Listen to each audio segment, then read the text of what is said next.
All right. It's been a long time. Man. All right. I'm going to grab my microphone here because it's too far away this time. There we go. All right. And my camera. Hey, I love that people are joining in. What is up, guys?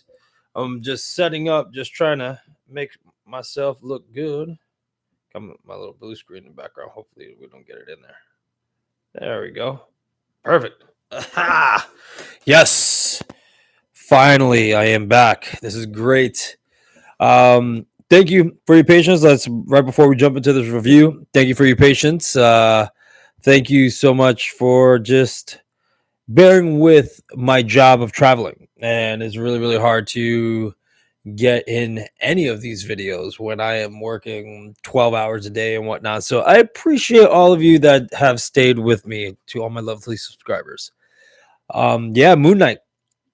Episode 5, I was blown away. I was blown away by the ending of episode 4. I thought that was like, wow, incredible. And also, if you guys want me to do the reviews on 2, 3, and 4, because again, I was away, please let me know. And if you didn't see me, I was on Kelly and Ryan also for my job at the New York Auto Show. It was really, really cool. So, but anyway, let's jump right into it. Episode 5. I love that, Mark and Steven, it goes into the origins of Steven because we didn't know who was like the main. And apparently Mark is the main one, and that's really, really cool. I love the fact that, we are having a superhero that we don't know, is it really a superhero or is just someone just messed up in the head in the MCU? And I think that's really unique and I'm digging it. A couple of my friends on the Geekly discussion don't. I'm not going to rat you out. Nerdbox, Ian. Yeah, I'm not going to say any other names. But I'm really digging it because I think, honestly, this is the most creative thing Marvel has done in a long time. I love the in and out between personalities. I love the whole Egyptian religion and whatnot and the deities. I love it all. And I think it's a really unique take. Man, Oscar Isaac is absolutely incredible. Oscar Isaac deserves to win all the awards. I mean, to play those personalities, and also there's a hint that there's a third personality that he's playing, and we're not just really catching it. I love the glimpses, especially that in the previous episodes that you see that when Mark comes to, he's like, Steven, did you do this? And then all of a sudden he's like, it wasn't me, I swear. And everyone thinks it's Khonshu. I don't think it's Khonshu at all. I do think it's third personality. And especially in the credits, you see the 3 faces and whatnot. Yeah, man. And then the sarcophagus I was screaming, I bet you that was their third personality. I don't know if they're just going to stick to 2 personalities and possibly have the third one. So we'll see, because now that Steven's frozen, we will see that if the other personality comes in or not. And yeah, I mean, super unique, man. Like I said, the show, God, and Ethan Hawke, fantastic as well. I just like to play on it. I really do. I love that. I hope the revelation at this last episode shows whether he's really crazy or not. And if he was crazy, I dig it. I'd be like, you know what? I dig it that he thinks he's a superhero. He's not really a superhero, because my challenge is that you have all these deities, you have all these celestial beings, you have all these gods, what have you. And I wonder how their lives intersect. Like in the comic, we know Thanos is a deviant.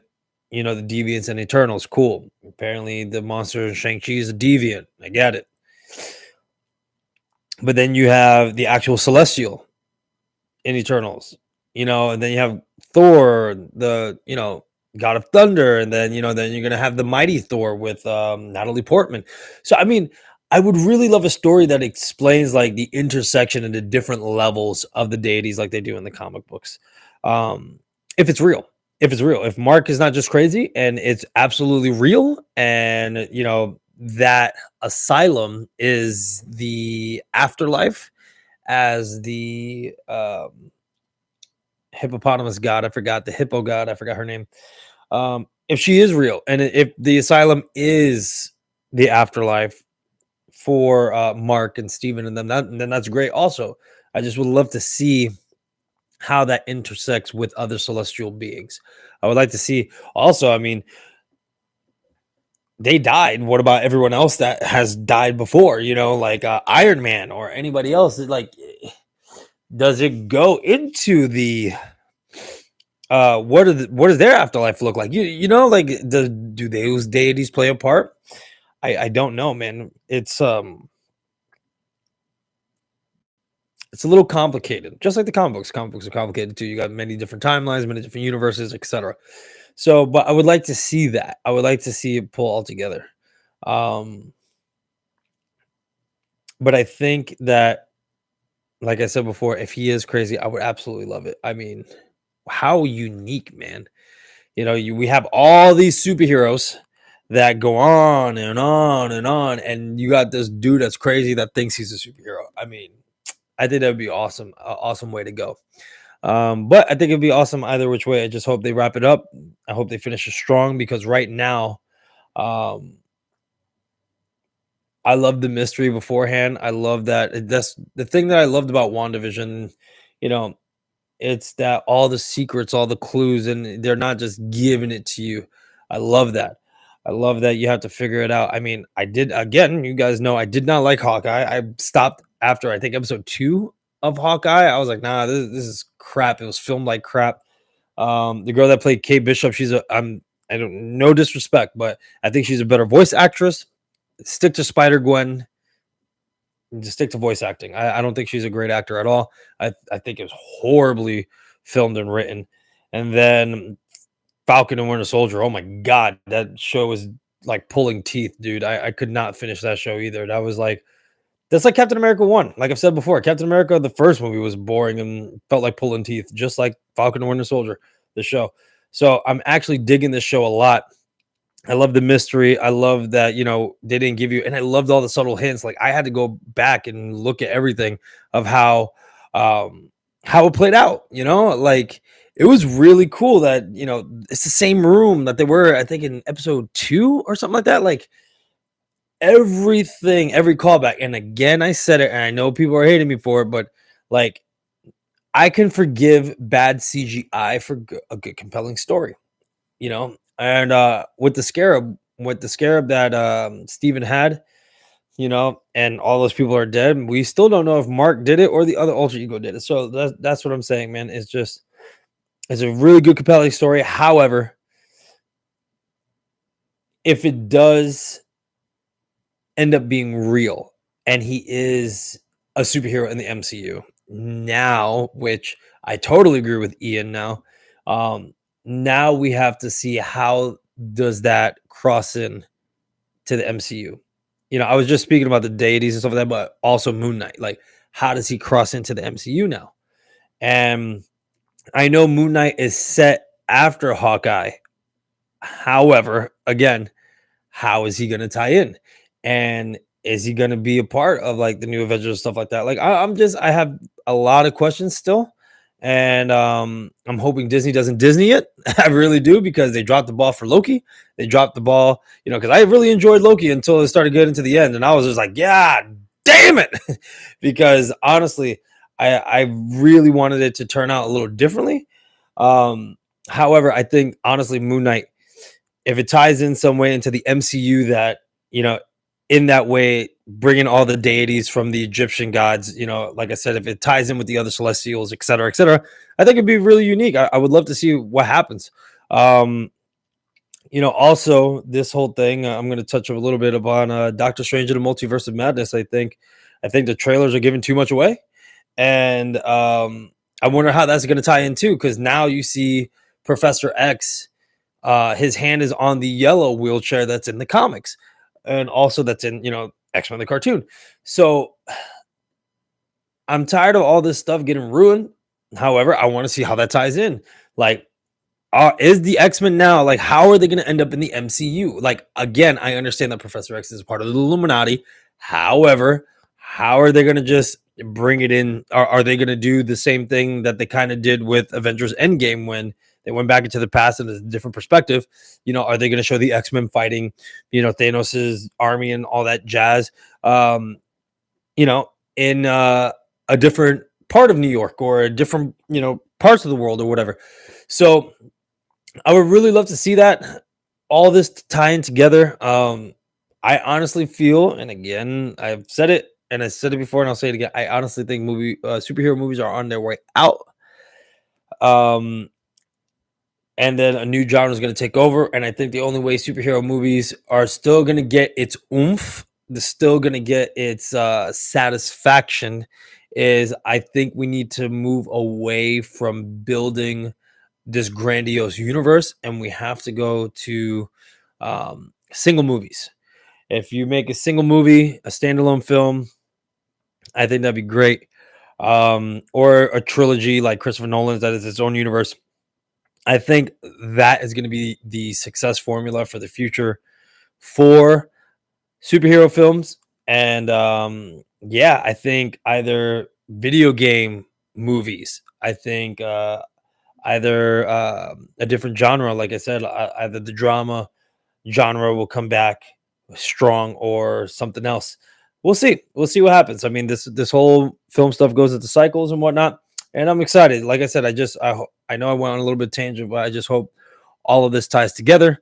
I can't wait. I got my Multiverse of Madness tickets already. I'm going to see it on the first day it comes out, and yeah, so I'm excited to see. I don't know if Contra really, really did manipulate Mark. I think that's really, really, really messed up because there's a theory out there that Conchu was the reason why his brother died.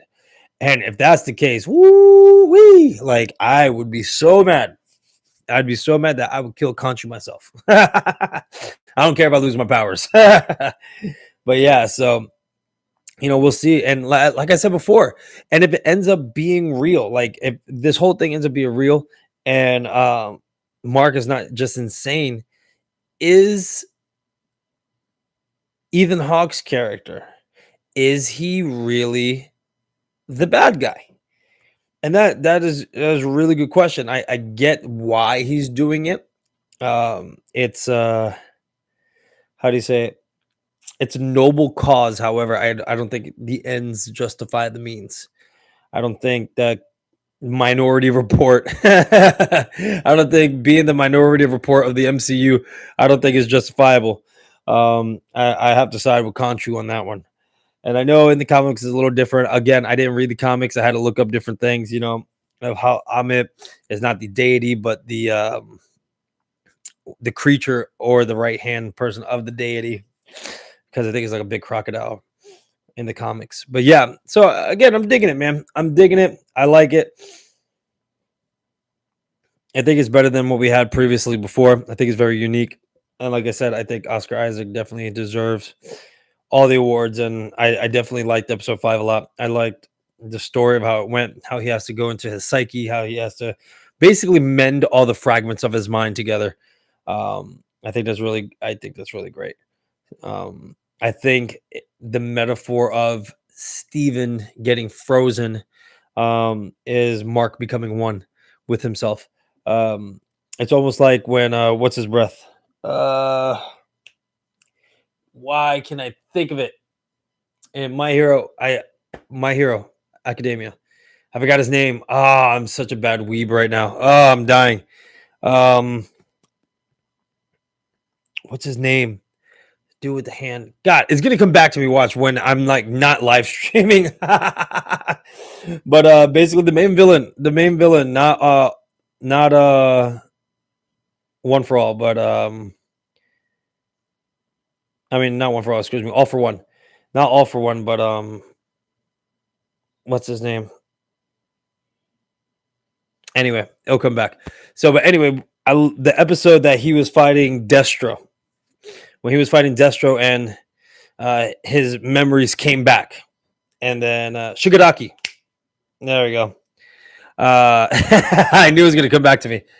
But yeah, when his memories came back, and then like he became even more powerful, I feel like that's what's gonna happen in Moon Knight. I feel like once he's one with himself, with all the personalities and whatnot, that he's going to get stronger, and then that's how he wins.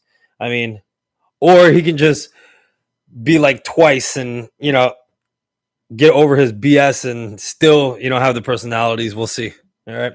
But anyway, I'm done ranting. That's all I got for you. And yeah, I'm back now. My job's season is now over, so I won't be traveling anytime soon. Maybe an event here and there, but yeah. So I'm grateful to be back. I'm grateful to get more videos to you guys, and I appreciate all your love and patience. So if you have anything to discuss, if you have anything to put in, just go ahead and put it in the comments below.